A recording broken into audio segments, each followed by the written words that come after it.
morning, YouTube viewers. Mike here. It's Tuesday and we're in the shop. It's a balmy 40 degrees out there and it's just really nice. So today I've been digging some of my old tool and die tools out. I want to put them back into service. It's a shame to have them just sitting around in a back closet somewhere. So these tools are in really rusty condition. I'm almost embarrassed to show them to you, but you might find it interesting, particularly the home shop hobbyist machinists. Those of you that have worked in the tool and die field or the machinist field, you know, some of these tools are old hat. And but some of you might find some valuable ideas in this. So with that said, let's get going. This is the V-block. This was made in 1968, and it was patterned after, I believe, a Starrett or Brown Sharp V-block, and it didn't get too rusty. I don't even think I need to clean this up because this was stored in my Gersner toolbox, so it's in pretty good shape. I did make a clamp to go with it, and so this was used mostly on a grinder. Second tool you'll recognize is a planer gauge. This was made in 1972, and it's a little wider than your average planer gauge. I wanted that for the stability. People now ask what these things were for. I think back in the day that there was actually planer gauges around. I think they used to use these to set the tool bit height from the table. They would preset these and then touch the tool bit off on the top of this ledge here. I used mine mostly for measurements in the when I was surface grinding. Also, I have used this before like a big adjustable parallel. If I had a big pocket or a slot, I would put it in there, I would move it out until it touched either side, I would wiggle it out, and then I would use a pair of micrometers to check the dimension. So that's my planer gauge. This is a big item here. This weighs like 26 pounds. And this is a big angle plate that I made, and I believe I did black oxide this before I ground it. Our shop at the time did have a black oxide operation, and it wasn't the old, it's not cold, it wasn't the cold black oxide, this was the hot tanks, and you got really a deep dark black luster, and so this was black oxided. This is a weldment. It's made out of 3 pieces, and it's I think I welded this with, if I recall, 5/32 rod, and I think it was 70/18 rod, and yeah, at the time we had a big air-cooled welder, 300 amp welder, and that's the way this was made. Next item is the heart of tool and die making, this angle plate. And everybody kept their angle plates in really good shape. And I've seen all different designs on these things. A lot of guys had V's ground into the top of them so they could use them for a V block. They could put a round piece in there and put a clamp on top. But mine is just the basic angle plate with 2 ledges on it.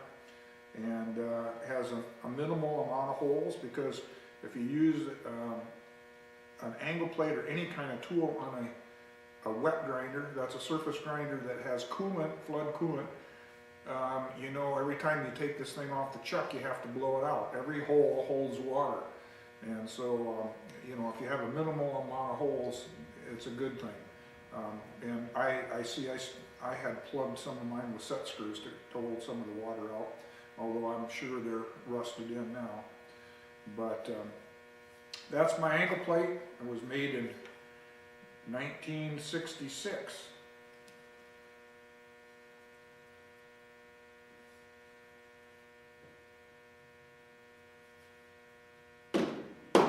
here you have your grinding vise, and I don't believe I ever used this thing on the mill. I reserved it strictly for surface grinding work, and this was made in 1969, and I see it's rusted a little bit. I'll have to free that up, and I've got my feelers out for buying a surface grinder right now. Once I get one, I'll dust this thing in. Dusting in is a surface grinding term for those of you that don't know. Dust it in or spark it out, whatever you prefer for terminology. This one has the pin arrangement, and you loosen up the top screw, it drops just a little bit, and you can slide it back and get a new bite. So that's my grinding vise. This is what I call a cube. Most cubes were 4x4. This one is 3x3, and I made this up when I started into doing some mold making for surface grinding small inserts. This is a little bit small to clamp on, and so I made these little clamps, these little strap clamps, and I would use those to clamp the small parts. And you could grind one side and do, profile work on it, and then, flop it on the other side, and then that would be square with the first side. So that's a cube. Let's see, made in 1965. Oh, on the grinding vise. Like I say, I never used it on the mill, but when I made it, I thought, well, if I ever did need to use it on the mill, I made these little clamps that go in that just toe into the grooves. So I made 4 of these clamps. I can only find 3 of them now. Yeah. I never, one thing I would be worried about using these things on the mill, because of the nature of the way the jaw's held down, they really don't have a whole lot of holding power, so you'd have to be really careful that you don't shift your workpiece when you're milling it. And this item is what I call a mill block, for those times when your mill table is open, you don't have a vise on it, you got a small job, and you just throw this thing on and C-clamp your workpiece on it, and